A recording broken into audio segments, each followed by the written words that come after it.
सच कहूँ तो मैंने इस्लाम को ढूँढा, वो मैं पढ़ रहा था काउंटर टेररिज्म एक्चुअली। वाह! और ऑब्वियसली जो लोग मुझे ये सब टेररिज्म के बारे में पढ़ा रहे थे, सब ये लोग सब अमेरिकन लोग थे क्योंकि ये एक ऑनलाइन ठीक है। और मुझे 1 सेकंड के लिए सोचने पर मजबूर किया। 1 मिनट रुको मुझे और पढ़ना पड़ेगा। सिर्फ़ ये लोग जो कह रहे हैं वो नहीं लेकिन अब सब मुझे और गहरा जाना पड़ेगा और सुभान अल्लाह। मैंने और गहरा जाना शुरू किया और पढ़ना शुरू किया और मुझे याद है उस समय मैं पहले से शादीशुदा था। उहुँ।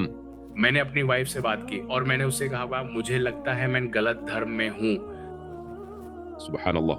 नहीं क्योंकि जो वो मुझे सिखाने की कोशिश कर रहे थे। मैंने क्लास तुरंत छोड़ दी जब मैंने कुरान पढ़ना शुरू किया। उहुँ।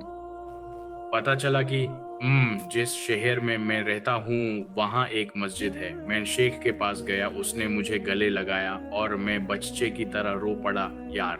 सुभान अल्लाह खूबसूरत। मैंने अपनी शहादत ली। अल्लाहु अकबर।